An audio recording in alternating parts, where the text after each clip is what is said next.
हमेशा शांत रखता है, अंदर से भी शांत रखता है, बाहर से भी शांत रखता है।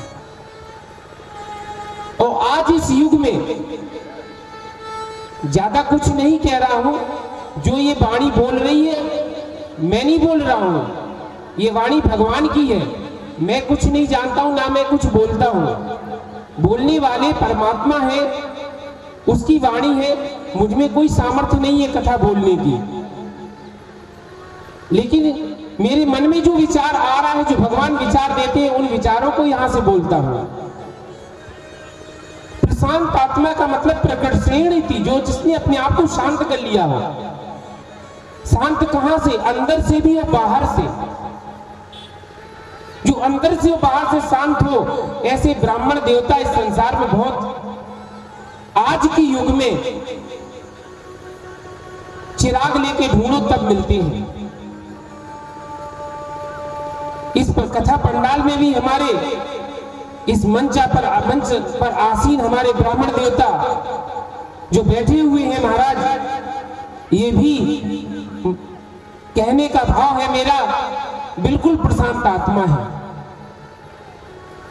ऐसे ब्राह्मण देवता को मैं व्यासपीठ से सत सत कोटि कोटि नमन करता हूं, जिन्होंने आज तक एक इच्छा भी कभी जाहिर नहीं की है। ऐसे गुरु को पाकर के भी शिष्य भी धन्य हो जाता है। वास्तव में ऐसे ब्राह्मण इस पृथ्वी के देवता कहलाने योग्य होते हैं। जिसने अपने ब्राह्मणत्व को बचा लिया, जिसने अपने ब्राह्मणत्व को अपने अंदर रख लिया, वही प्रशांत आत्मा होता है। जाति से कोई ब्राह्मण नहीं होता, ना कर्म से कोई ब्राह्मण होता है, ना ज्ञान से कोई ब्राह्मण होता है। भले ही शरीर को कितना भी ज्ञान हो जाए, लेकिन ये कभी ब्राह्मण नहीं बन सकता है। कितना भी ज्ञान हो जाए, ज्ञान होने से कभी ब्राह्मण नहीं बन सकता है व्यक्ति। लिखा है ऋग्वेद का जो सामवेद का एक उपनिषद है, जिसमें वज्रसूच उपनिषद में लिखा हुआ है, वज्रसूचि प्रवक्ष्यामि शास्त्रम ज्ञानम भेदनम दूषणम ज्ञानहीनानां भूषणम ज्ञान चक्षुषाम। ब्राह्मण क्षत्रिय वैश्य शूद्राणाम वर्णास्तेषां वर्णानां ब्राह्मणा एव प्रधानिति वेद वचनानुरूपम स्मृतिभिरप्ति उक्तम तद्चोद्यमस्ति को वा ब्राह्मणो नाम किम जीवः किम कर्मः किम जाति किम धर्म किम ज्ञान किम धार्मिक इति को वा ब्राह्मणो नाम। ब्राह्मण किसे कहते हैं? किसे ब्राह्मण कहा जाता है? उपनिषद में लिखा हुआ है, उपनिषद कहता है तत्र प्रथमो जीवा ब्राह्मणो इति चैतन्यः। तत्र प्रथमो जीवा ब्राह्मणो इति चैतन्यः। क्या जीव ब्राह्मण है? यदि जीव ब्राह्मण होता है तो अतीत आनगता अनेक देहानाम एकस्यापि धर्मवशात् एकस्यापि कर्मवशात् अनेक देहानाम सर्व शरीराणाम जीवस्य एक रूपत्वाच्च तस्मान्न जीवो ब्राह्मण नास्ति। कहने का तात्पर्य है कि जीवात्मा सबके अंदर एक होता है, चाहे पशु हो, चाहे चींटी हो, चाहे गाय हो, चाहे जानवर हो, सबके अंदर एक ही जीव होता है। एकस्यापि कर्मवशात्, एक जैसा कर्म होता है, एकस्यापि धर्मवशात् सर्व शरीराणाम, सभी शरीरों में जीवस्य एक रूपत्वाच्च, एक जैसा रूप होता है। जीव का अंदर, जीव एक रूप का होता है, कोई अलग अलग जीव नहीं होता। मेरे अंदर अलग जीव हो, आपके अंदर अलग जीव हो, आपके अंदर अलग जीव हो, किसी जीवा, सबके अंदर एक जीव का एक ही रूप है सबके अंदर। तस्मान्न जीवो ब्राह्मण नास्ति, इसलिए जीव ब्राह्मण नहीं होता है। तर्हि को देह ब्राह्मणः तर्हि देहो ब्राह्मण इति चैतन्यः। आचांडाल आदि पर्यंतानाम मनुष्याणाम एकस्यापि धर्मवशात् पांच भौतिक त्वेन देहस्य एक रूपत्वाच जरा मरण धर्म धर्मादि साम्य दर्शनात् ब्राह्मण श्वेत वर्णः क्षत्रिय रक्त वर्णः वैश्य पीत वर्णः शूद्र कृष्ण वर्णः इति नियम अभावात्। ये नहीं देखा जाता है कि ब्राह्मण गोरा हो, क्षत्रिय काला रक्त हो, वैश्य पीला हो या शूद्र काले रंग का हो। ब्राह्मण भी आपको सांवले मिल जाएंगे, क्षत्रिय भी सांवले मिल जाएंगे, क्षत्रिय भी गोरे मिल जाएंगे, शूद्र भी गोरे मिल जाएंगे। इसलिए देह जो होती है, कहा गया है कि पित्रादि शरीर दहने पुत्रादि नाम ब्रह्मत्यादि दोष संभवाच्य। यदि ब्राह्मण होती है तो देह मृत होने के बाद में इसको जलाने वाले को ब्रह्महत्या लगती है। यदि जो ब्राह्मण मानते हुए देह को ब्राह्मण मानता है तो देह यदि जल जाती है, यदि देह मृत हो जाती, क्योंकि चेतन तत्व जब निकल जाता है तो यह देह मृत हो जाती है। और चेतन तत्व कौन होता है? भगवान का चित्त स्वरूप भगवान होते हैं। सत्य चित्त आनंद, भगवान के तीन रूप हैं, एक सत्य होता है, एक चित्त होता है, एक आनंद होता है। बड़े ध्यान से सुनना सभी लोग। सत्य चित्त आनंद, सत्य भी भगवान है, चित्त भी आनंद है, आनंद भी भगवान है। तीन रूपों में भगवान होता है। जो चित्त के रूप में, चेतन तत्व के रूप में जो भगवान होता है, जब चेतन तत्व निकल जाता है शरीर निश्चेष्ट हो जाता है, मृत हो जाता है। और मृत शरीर यदि ब्राह्मण होता है तो शरीर को जलाने पर, इस व्यासपीठ से हमारे भतीजे भूपेंद्र सिंह का मैं हार्दिक अभिनंदन, स्वागत और बहुत बहुत आशीर्वाद देता हूं। भगवान उनके जीवन में खूब जो है तरक्की दे, खूब यश हो, खूब आगे भगवान कभी कष्ट ना दे, ये व्यासपीठ से मेरी कामना है। आगे दे सबको कि जीव भी ब्राह्मण नहीं है, देह भी ब्राह्मण नहीं है। फिर क्या है? जाति ब्राह्मण है। तरी जाति ब्राह्मण इति चैतन्य तत् जात्यंतर, जो जात्यंतर अनेक जंतु से अनेक जाति महर्षि बहवा संति ऋषि श्रृंगो मृगया तस्मान ब्राह्मण जाति ब्राह्मण नास्ति। इसलिए ब्राह्मण जाति भी नहीं होती है। फिर क्या है ब्राह्मण? क्या ज्ञान ब्राह्मण है? तर्हि ज्ञानम ब्रह्मम ब्राह्मण इति चैतन्य। क्षत्रिय आदियोपि परमार्थ दर्शने अभिज्ञा बहवा संति। बहुत सारे क्षत्रिय हैं जो ज्ञान जानते थे, जैसे राजा जनक को किसी ने ब्राह्मण कहा, इतना ज्ञान था कि उनके समान कोई ज्ञानी नहीं था।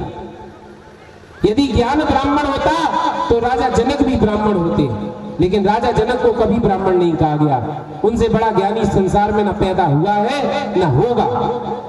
सुखदेव जी महाराज स्वयं राजा जनक के यहाँ शिक्षा ग्रहण करने गए थे। इसलिए ज्ञान भी ब्राह्मण नहीं होता है। फिर कहा कि कर्म ब्राह्मण है। यदि कर्म ब्राह्मण होता तभी कर्म ब्राह्मणिति चैतन्य सर्वेषां प्राणिनां प्रारब्ध संचित आगामी कर्म धर्म दर्शनात् कर्मादि प्रेरता संतो जना क्रिया कुर्वन्ति तस्मान कर्म ब्राह्मण इति। इसलिए कर्म भी ब्राह्मण नहीं है, क्योंकि सब लोग कर्म करते हैं। या कश्चित क्षणमपि जातु तिष्ठति कर्म कृत, या कश्चित क्षणमपि जातु तिष्ठति कर्म कृत। कोई भी संसार में नहीं है जो बिना कर्म के रहे।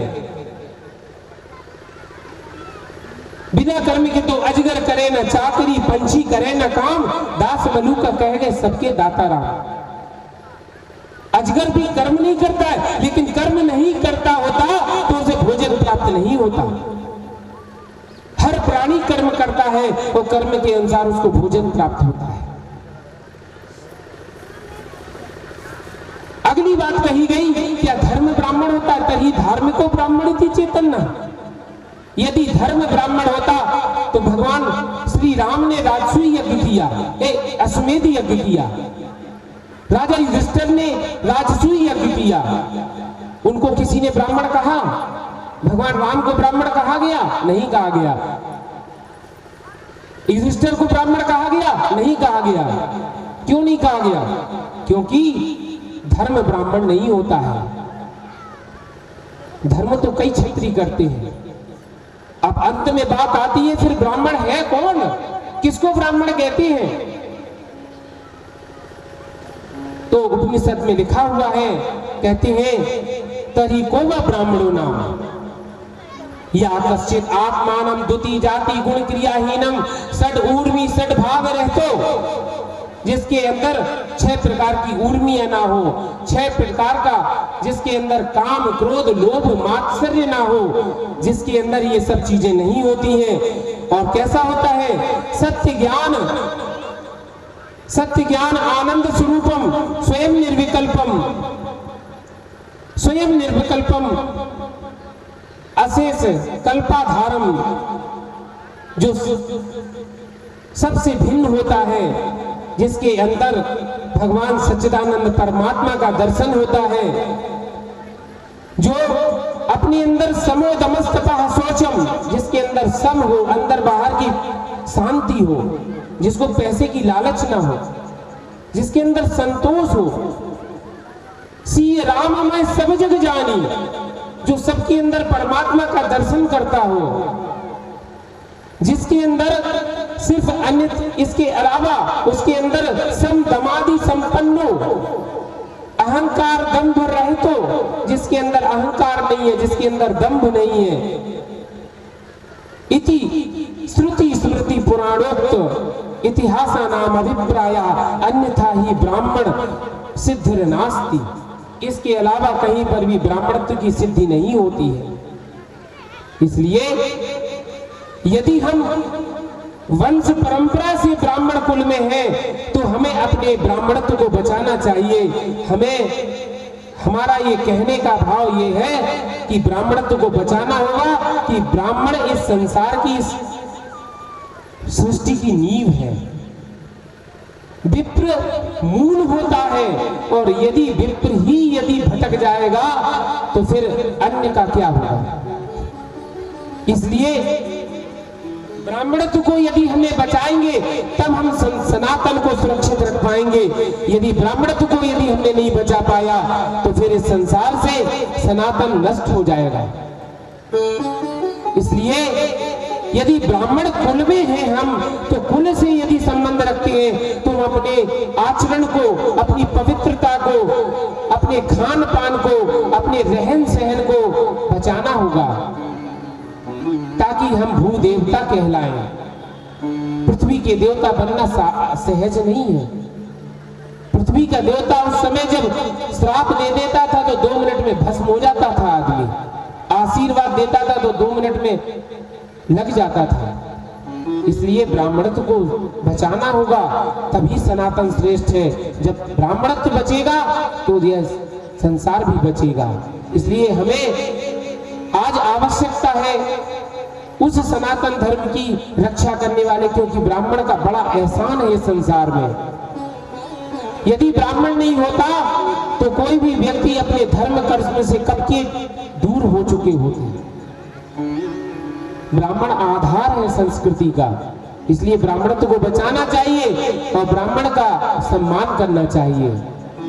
जो ब्राह्मण का सम्मान करता है वह परमात्मा का भी पूज्य बन जाता है, क्योंकि भगवान भी कहते हैं कि मैं कभी भी ब्राह्मणों का अपमान सहन नहीं करता हूं। जो ब्राह्मणों का अपमान करता है उसे भगवान कभी सहन नहीं करते हैं, उसका विनाश हो जाता है।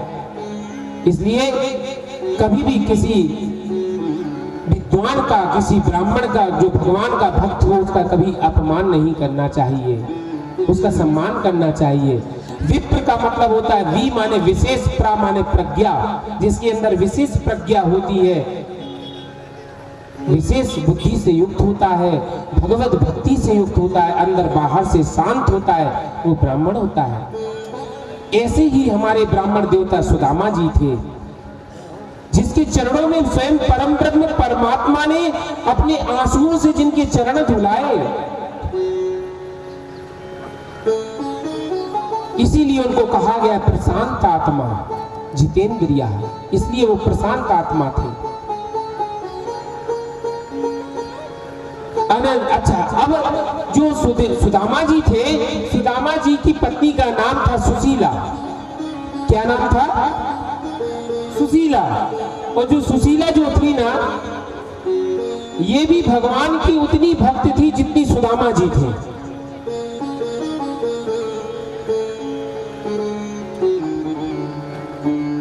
अच्छा, सुदामा जी इतने संतोषी थे कि वो कभी भी भिक्षा मांगने नहीं जाते थे। वो भिक्षा अपने लिए, इसलिए संग्रह करने के लिए नहीं मांगते थे। वह किसी राजा के यहां जाकर के गुणगान नहीं करते थे। किसी के यशों का बखान करना उनका काम नहीं था। वे सिर्फ जो है भगवान के गुणगान करते थे, भगवान की चर्चा करते थे। सुशीला उनकी पत्नी थी, और सुशीला जितनी, जैसी उनका स्वभाव था, जैसा उनका नाम था, वैसा ही सुशीला का कार्य भी था। कहा गया है कि सा एवं भार्य या विप्रो बहुसा प्रार्थितो मुहुः अयम ही परमो लाभ उत्तम श्लोक दर्शनम यदर्च्छोपन्ने वर्तमानो गृहाश्रमी तस्य पत्नी कुचेलस्य छुतात्मा च तथा विधा। देखिए, सुदामा जी की जो पत्नी थी कुचेलस्य, इतने मलिन कपड़े, गंदे कपड़े पहने रहती थी। उनके पास एक साड़ी थी, दूसरी साड़ी थी ही नहीं। उसी साड़ी को पहने पहने नहा लेती, स्नान कर लेती, उसी को पहने पहने सुखा लेती थी। इतनी गरीबी थी, लेकिन फिर भी मजाल है कि कभी किसी के धन की कामना की हो। पति जो लाके देते थे उसी में संतुष्ट रहती थी। अच्छा, जो पत्नी हमेशा हाय हाय पैसा पैसा, हाय पैसा हाय पैसा, रात दिन, अगर ये शांत होना चाहिए, भगवान से प्रार्थना करो, किसी से कामना नहीं करो। भगवान तुम्हारे मन की जानते हैं, निष्काम भाव से भगवान का भजन करो। वो भगवान सबके मन की जानते हैं, आपके मन की पूर्ण करेंगे इच्छा। आप कथा सुन रही हैं, वो आपकी व्यथा सुन रहे हैं, वो आपकी मन की व्यथा सुन रहे हैं। अगर हम धन और पैसे को इतना महत्व देकर के यदि कलह मचाएंगे घर में, तो उससे कोई लाभ नहीं होने वाला। जाही विध राखे राम ताही विध रहिए। भगवान का स्मरण लगातार रहे। और जो सुशीला थी ना, सु माने सुंदर, और शीला जिसके अंदर से भी शांत थी, आचरण में भी शांत थी। 7 बच्चे थे, बेचारे कुछ प्राप्त नहीं होता था, भूखे थे। कभी कभी तो शाम सुबह भी भोजन नहीं मिल पाता था। घर में एक अन्न का दाना नहीं था। आज रात्रि के समय जब कुछ भी भोजन नहीं था, तो बेचारी सुशीला अपने एक चूल्हे के ऊपर एक बटलोई रख दी, उसमें पानी भर दिया और उसी को चावल के रूप में उसको चलाती है और बच्चों से कहती है, बेटा अभी भोजन तैयार होता है, थोड़ा धैर्य रखो। बच्चे कहते हैं, माँ बहुत जोर से भूख लग रही है, जल्दी भोजन बनाओ। सुशीला अपने बच्चों को ढाढ़स बंधाते बंधाते इतना टाइम कर लेती है कि बच्चे भी सो जाते हैं और भूखे सो जाते हैं।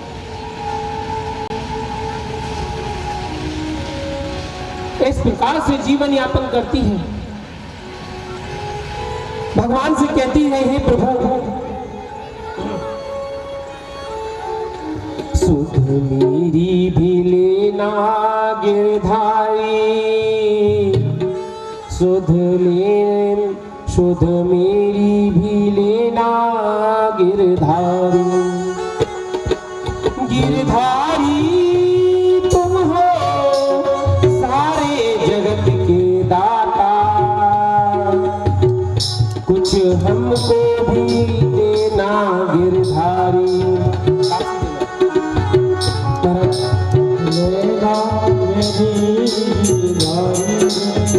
सुध मेरी भी लेना गिरधारी।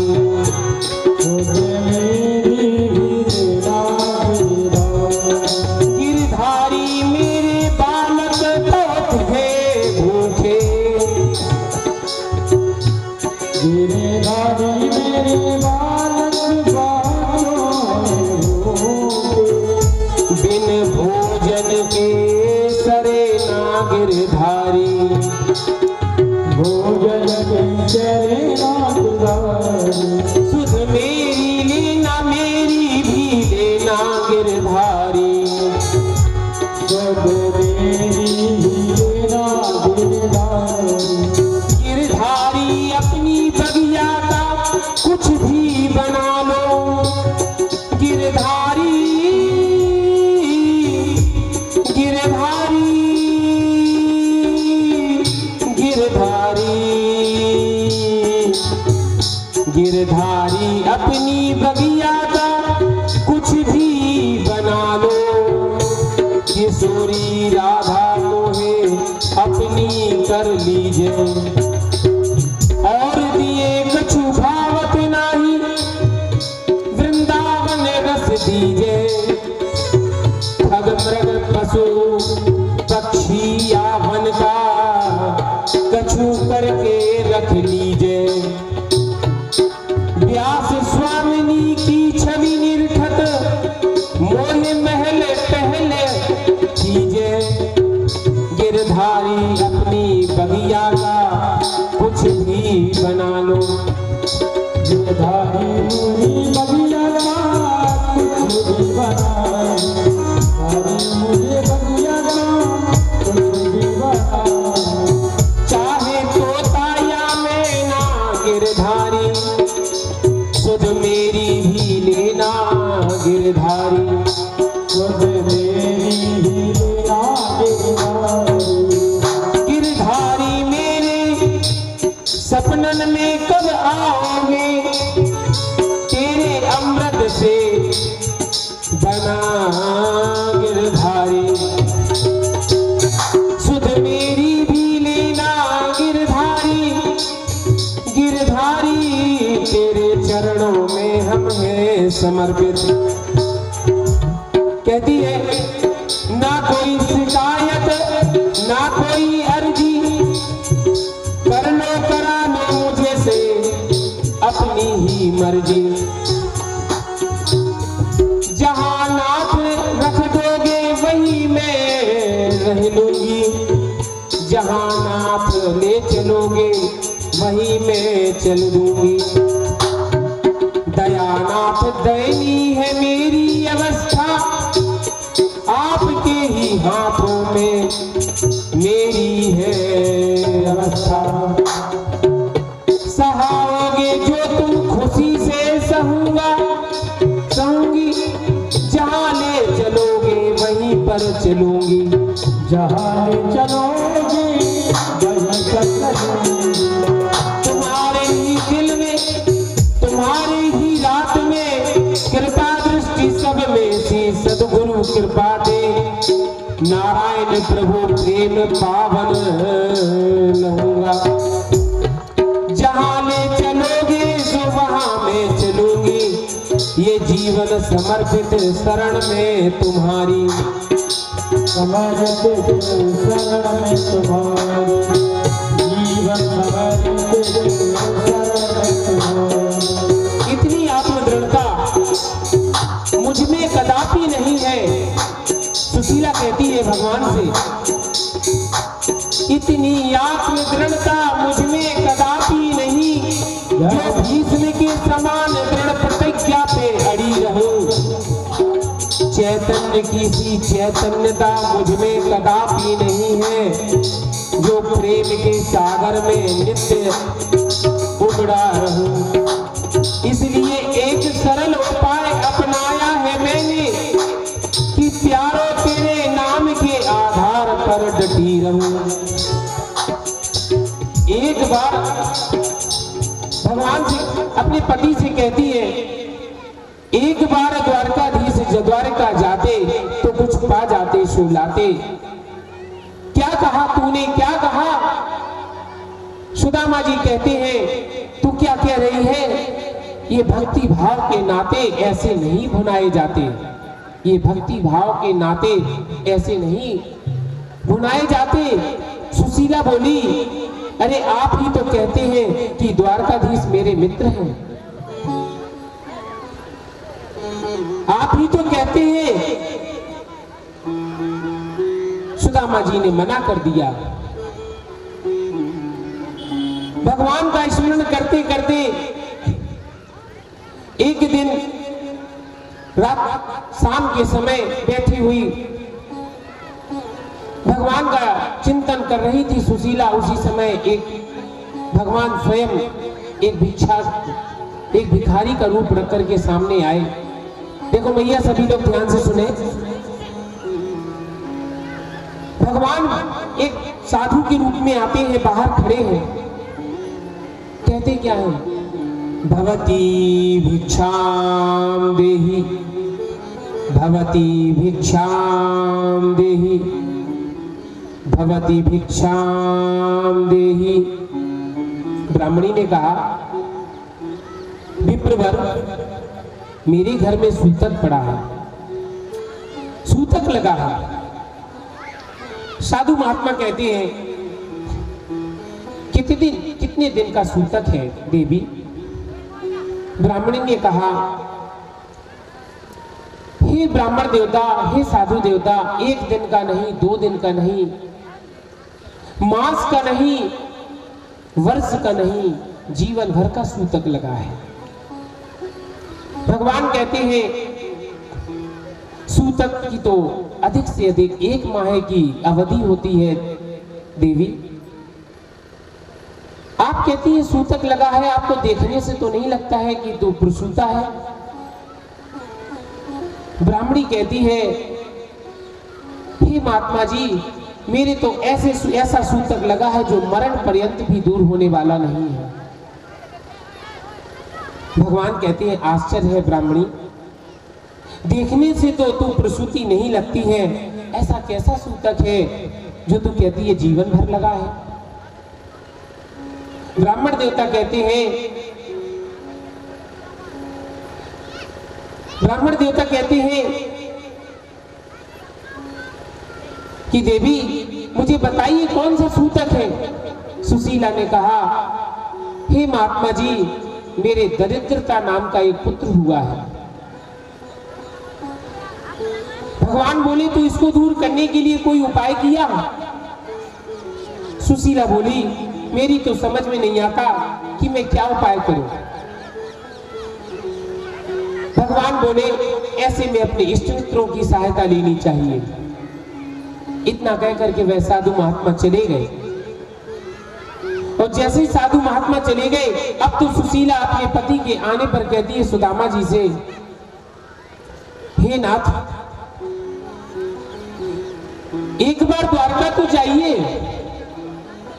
आपके मित्र हैं ना? आप कहते हैं वह हमारे मित्र हैं द्वारकाधीश। सुदामा जी ने कहा, ये भक्ति भाव के नाते हैं, ये ऐसे ही नहीं भुनाए जाते हैं। सुशीला बोली, यो जाए जिंदगी सारी, किस काम कृष्ण की यारी, अब मानो बात हमारी, यात्रा की कर लो तैयारी। वो दीनानाथ कहाते,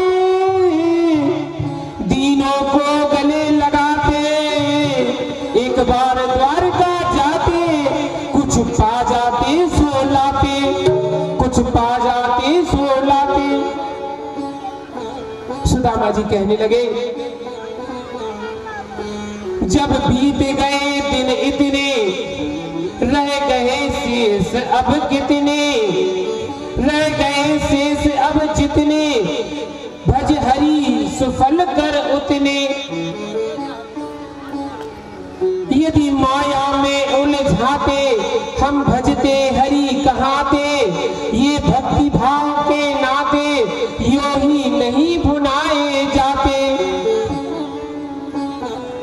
कोई भी चावल यहाँ ना लाए, जितने भी हमारे सहयोगी कमेटी के सदस्य वो वहीं से चावल ले लेंगे, आप लोग वहीं बैठिए। और या अंत में विश्राम के समय कथा के चावल रखना है, अभी नहीं रखना है। भगवान से सुदामा जी कहते हैं अपनी पत्नी से, हे देवी, जब इतने दिन बीत गए, अब कितने दिन शेष रहे हैं? अब तो जितने दिन शेष है उतने दिनों में सिर्फ भगवान का ही भजन होता रहे। और यदि हम माया में उलझ जाएंगे तो भजन कैसे करेंगे? भगवान दीन बंधु है, हम दीन हैं। दीन और दीन बंधु की जोड़ी बन जाएगी, इसलिए दीनता लगे मुझे प्यारी, इसलिए दीनता मुझे प्यारी लगती है। फिर इन जोगी का ध्यान किया, जो आए थे साधु बनकर के। सुशीला ने उनका ध्यान किया और मन में आया कि वह साधु जो शाम को कह के गया था कि देवी किसी इष्ट मित्र की सहायता लो, जब यह याद आया कि जोगी ने क्या कहा था, जब बात ना बने तो मेरा ध्यान कर लेना। अब सुशीला को द्वारकाधीश का दर्शन हुआ है मन ही मन में, और मन में आया कि द्वारकाधीश ने शायद मुझे ये प्रेरणा दी है कि हमें अपने पति को द्वारकाधीश के पास भेजना चाहिए। इसलिए भगवान के दर्शन की इच्छा हुई। निज दर्शन बरसत नैन हमारे, सदा रहत पावस ऋतु हम पर, जमते श्याम सिधारे। तू गए क्यों नहीं अब तक? इसलिए नहीं गया कि कहीं उनको ये ना लगे कि ये जो है मेरे पास कुछ मांगने को आ गया है, इसलिए मैं उनके पास नहीं गया अभी तक। मैंने निष्काम भक्ति अपनाई है, सकाम भक्ति कभी नहीं की है देवी, इसलिए मैं नहीं जाता हूँ। भगवान द्वारकाधीश बहुत बड़े आदमी हैं, राजाधिराज हैं, त्रिलोकपति हैं। ना जाने मेरे जाने से उनको कहीं ये अपमान महसूस ना हो कि मेरे यहाँ, यदि मैं उनके यहाँ जाऊंगा तो उनको लगेगा, उनके द्वारपालों को लगेगा कि इनका मित्र कितना गरीब है। और शायद मुझे पता नहीं कि मेरे जाने पर भी मुझे गले लगाएंगे भी। ठीक है, अगर नहीं लगाएंगे तो दूर से दर्शन कर लेना। अब जब ये कहा है तो सुशीला ने जब इतना कहा तो सुदामा जी बार बार ऐसा कहने पर तैयार हो गए हैं। सुशीला गई और पास के पड़ोस में जाकर के एक एक मुट्ठी चावल लाई है और ला करके सभी चावलों को इकट्ठा कर दिया और उन कंदलों को इकट्ठा किया। अच्छा देखिए, अब भगवान के पास जाते हैं तो भेंट देने जाते हैं। भगवान के दर में कभी भी जाओ तो कभी भी खाली हाथ नहीं जाना चाहिए। कुछ ना बने तो एक तुलसी का पत्र लेकर आए, यदि वो भी ना ले पाए पुष्प ले आए, क्योंकि भगवान कहते हैं पत्रम पुष्पम फलम तोयम योमा भक्त्या पृच्छति। मेरा भक्त मुझे प्रेम से यदि कोई पत्र पुष्प चढ़ा देता है तो मैं सहजता से उसको स्वीकार करता हूं, प्रेम से उसको स्वीकार करता हूं। सुमन का मतलब होता है सुंदर मन। यदि पुष्प भी ना मिले तो अपने मन को चढ़ा दो, सुंदर मन को भगवान को चढ़ा दो। आज सुदामा जी 2 वस्तुएं साथ लेकर के गए हैं। कौन कौन सी 2 वस्तुएं लेकर के गए हैं? एक ली है उन्होंने माला। ये माला क्यों ली है? क्योंकि ये नाम साधना है। और दूसरी चीज ली है तंदुल। तंदुल क्या है? ये भाव का धन है। ये कौन सा धन है? भाव का धन। सबसे बड़ा धन होता है भगवान का नाम। तो भाव के धन में उन्होंने तंदुल लिए हैं और साथ में लिए हैं माला को। ये माला रूपी जो धन है नाम का धन है, नाम धन साथ में हो। इसलिए सुदामा जी चले हैं और निकलते ही वह आज जब द्वारकाधीश के लिए जाते हैं, द्वारकाधीश जा रहे हैं जैसे जैसे आगे कदम बढ़ते हैं, नंगे पैर, हाथ में एक छड़ी है, पोटली बंधी हुई है, बेचारे चले जा रहे हैं। और जब जाते हैं सुदामा बन करके, तो वहां पर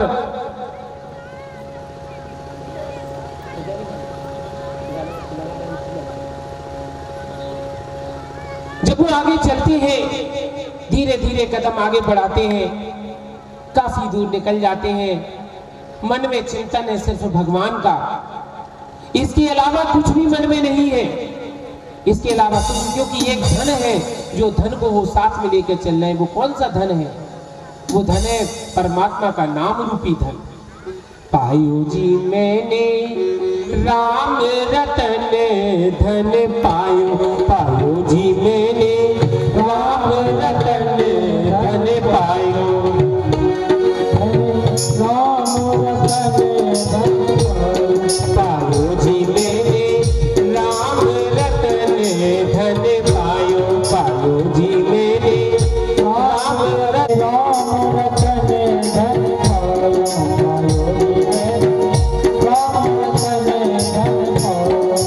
पायो जी मैंने राम रतन धन पायो, पायो वस्तु अमोल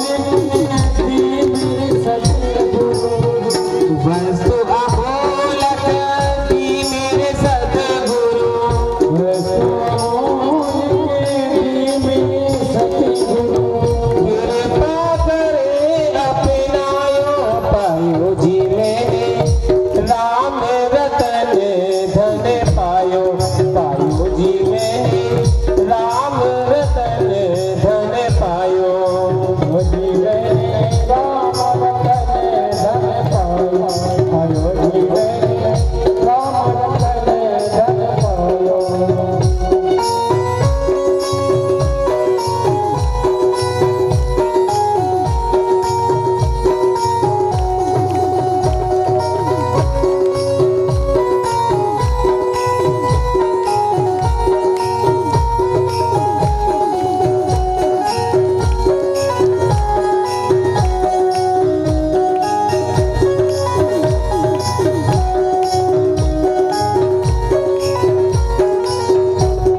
पायो जी मैंने राम रतन धन पायो, पायो जी मैंने राम रतन धन पायो, वस्तु अमोलक दी मेरे सतगुरु, वस्तु अमोलक दी मेरे सतगुरु, कृपा करे अपनायो, पायो जी मैंने राम रतन धन पायो, पायो जी मैंने राम रतन धन पायो, पायो जी मैंने राम रतन धन पायो, राम रतन धन पायो, पायो जी राम रतन धन पायो, पायो जी मैंने राम रतन धन पायो, पायो जी मैंने कृष्ण रतन धन पायो।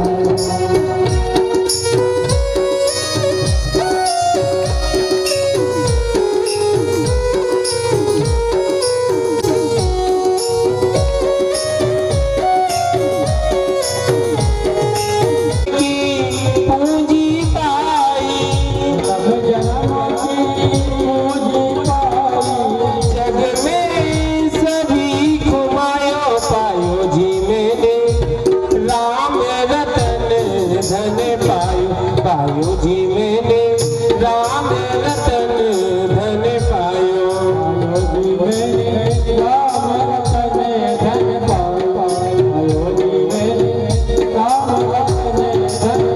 और ये एक ऐसा धन है जो कभी जितना भी खर्च करो उतना बढ़ता है। इसलिए खर्च ना चोर, खर्च न होवे, चोर न लूटे, खर्च न होवे, चोर न लूटे, दिन दिन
गुरु की कृपा से प्राप्त होता है।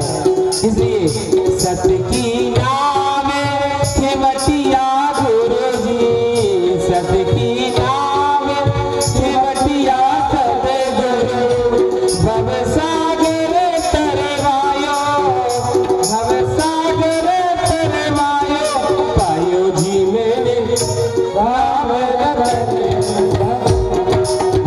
जी मैंने राम रतन धन पायो।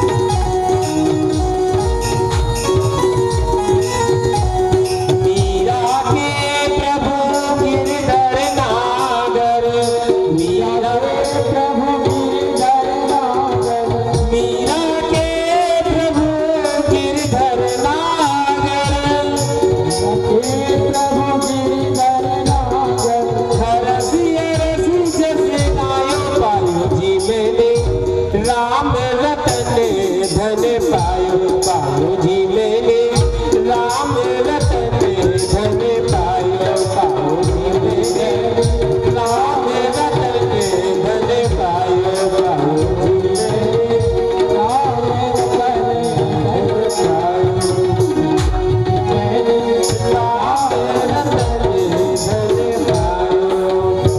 सुदामा जी आगे बढ़ते हैं और काफी दूर निकल चुके हैं। अब तो भगवान के मन को अपने अंतर मन में ध्या रहे हैं। रात दिन बस यही है, मन में चिंता यही, प्रभु आपका दर्शन हो। दर्शन करने की बड़ी लालसा है भगवान के प्रति। और कहते हैं सुदामा जी भगवान को ढूंढ रहे हैं, भगवान को ढूंढते हैं और भगवान को ढूंढते ढूंढते जा रहे हैं। कहते हैं घनश्याम तुम्हें ढूंढने जाए कहाँ कहाँ, घनश्याम तुम्हें ढूंढने जाए कहाँ कहाँ, घनश्याम तुम्हें ढूंढने जाए कहाँ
भगवान की चाह होती है ना, तो उसको कभी कांटे, दुख और रास्ते के मार्ग की परेशानियां उसको नजर नहीं आती हैं। उस समय तो ये लगता है कि प्राण पति परमात्मा कब हम, और जाते हुए भगवान का दर्शन भी करते जा रहे हैं। एक मार्ग में एक नदी मिली है, उस नदी को देखते हुए वहां पर सुदामा जी एक वृक्ष के नीचे बैठ गए और हताश होकर के वहां पर भगवान के चिंतन करते करते उन्हें निद्रा आ गई। जब नींद आ जाती है तो वह सो जाते हैं। जिस समय सुदामा जी कन्हैया के द्वार पर जाते हैं और वहां जाते ही देखा, अभी घूमने तो वहीं पर घूमने तो फिर बाद में आएंगे, अभी वहीं घूमने दीजिए, अभी अंदर ना आने दीजिए, अभी अंदर ना आने दीजिए, अभी घूमने दीजिए। इस प्रकार से जब सुदामा जी आते हैं तो द्वारका के निकट पहुंच जाते हैं और द्वारका के निकट पहुंचते ही सुदामा जी, दर्शन करा दो, मुझे कोई उस मार्ग को बता दो जहां पर द्वारकाधीश विराजते हैं। जब ये द्वारकापुरी के वासियों ने देखा कि कोई ब्राह्मण जो एक धोती सिर्फ उसके गले में है, उसी को अपने पहने हुए उसी का आधा हिस्सा लपेटे हुए हैं और दुबला पतला शरीर में, सब लोग ऐसे थे। दैहिक दैविक भौतिक तापा, राम राज नहीं काहू व्यापा। दैहिक दैविक भौतिक तापा, राम राज नहीं काहू व्यापा। ऐसे इस श्याम के राज्य में भी किसी को कोई दैहिक दैविक भौतिक दुख नहीं है। सब हष्ट-पुष्ट है, सभी स्वस्थ है और सभी प्रसन्न चित्त है, किसी को कोई रोग दोग नहीं है। पूछते पूछते सुदामा जी उस महल के पास में पहुंच गए जहां पर स्वयं द्वारकाधीश विराजते हैं और द्वारकाधीश जहां विराजते हैं वहां पर पहुंचते ही सुदामा जी जब वहां पहुंचते हैं तो क्या होता है कि वहां पहुंचते ही द्वारपाल से उन्होंने पूछा, भैया क्या द्वारकाधीश का यहीं पर धाम है? क्या द्वारकाधीश यहीं पर इसका मित्र नहीं हो सकता है? तुम राय भटक गए हो, अभी कोई डिस्टर्ब नहीं करना, सबके पास पहुंचेंगे, सब माताएं अपनी अपने स्थान पर बैठे, व्यवस्था भंग हो जाएगी, कथा समझ में नहीं आएगी। एक द्वारपाल ने जो दयालु था उसने कहा, अरे बता दो, हमारे कन्हैया का आदेश है, हमारे द्वारकाधीश का आदेश है कि कोई भी ब्राह्मण यदि दरवाजे पर आए तो उसका ससम्मान उसको अंदर लाया जाए, उसकी सूचना को पहुंचाया जाए और उसके भावों को समझा जाए। जब ऐसा कहा है तो यहाँ पर एक द्वारपाल ने जाकर के भगवान को सूचना दी कि हे प्रभु, एक जो है गरीब ब्राह्मण है जो तन में जिसके कपड़े नहीं है, सिर्फ एक वस्त्र पहने हुए हैं, आज आपके दरवाजे पर आया है। प्रभु पेटी और पाए हो पाना है कि नहीं सामा,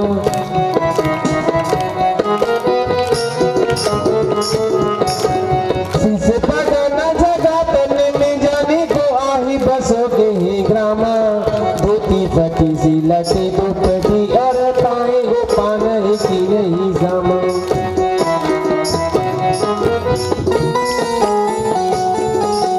द्वार खड़ो तुझे दुर्बल एक, द्वार खड़ो तुझे दुर्बल एक, रहो चके शोभा सुधा हरे रामा, पूछत दीन दयाल को धाम बतावत आपनो नाम सुदाम, पूछत दीन दयाल को धाम बतावत आपनो नाम सुदामा।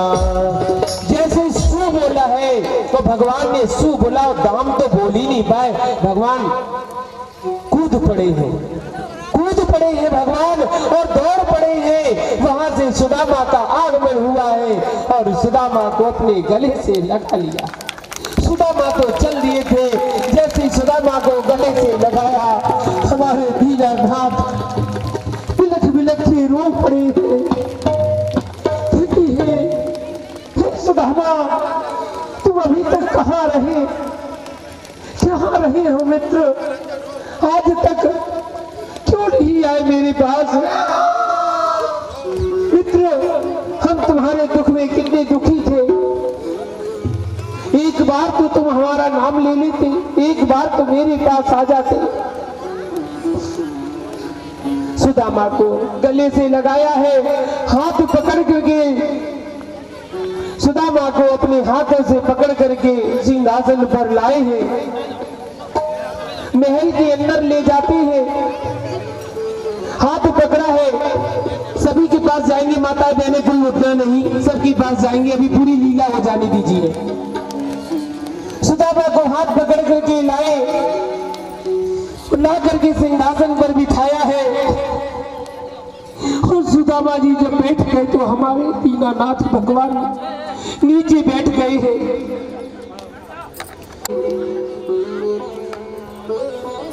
जैसे ही रुक्मणी महारानी को पता लगा, जल लेकर आए हैं और कन्हैया जल से धोने का प्रयास करते हैं, लेकिन आंखों से इतने नेत्र से आंसू गिरे हैं कि भगवान के चरणों को धुला दिया है।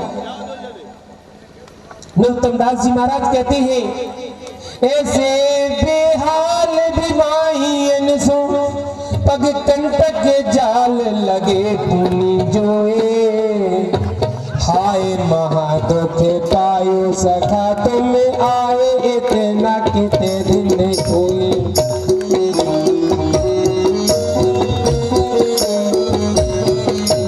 ऐसे बेहाल बीमारियन सो पग कंटक जाल लगे पुनि जोए, हाय महादुख पायो सखा तुम आए। देख सुदामा की दीन दशा, देख सुदामा की दीन दशा, करुणा करके करुणा निधि रोए, करुणा करके करुणा निधि रोए। पानी पराते तो हाथ छुओ नहीं, नैनन के जल सो पग धो, पाद परा तो हाथ छुओ नहीं, नैनन के जल सो पग धोए, नैनन के जल सो पग धोए, नैनन के जल सो पग धोए। भगवान दीनानाथ चरणों में बैठ गए हैं और रोते हैं। उनके पैर को अपनी गोद में रख करके कांटे निकाले हैं। हे सुदामा, मैं तुम्हारे दर्शन कर लेना मित्र, कर लेता मित्र। हे ब्राह्मण देवता, तुमने हमें कोई याद नहीं किया। अपने मित्र को तो अभी भोग नहीं लगा है, जब भोग लग जाएगा ना चावल का, जब सभी लोग भोग चढ़ाना भगवान को। अभी भगवान ने भोग नहीं लिया है, जब भगवान भोग ले लेते हैं ना, तब हमको प्रसाद के रूप में प्राप्त होता है।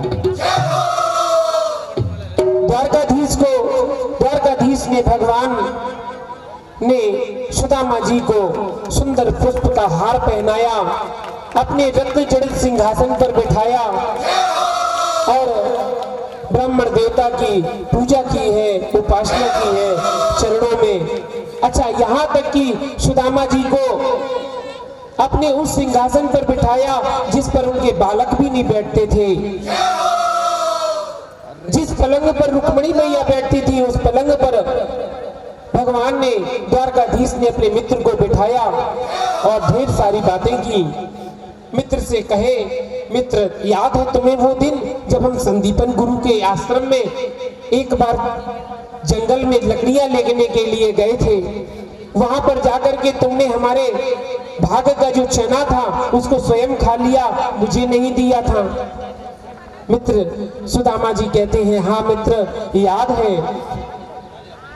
आज मुझे याद है जब मैंने तुमसे गुरु माता के दिए हुए चनों को छिपा करके चुपचाप ही खा लिया था। आज उसी के कारण तो मुझे यह गरीबी भोगनी पड़ रही है। भगवान कहते हैं, कन्हैया कहते हैं, सुदामा तुम हमारे अभिन्न मित्र हो,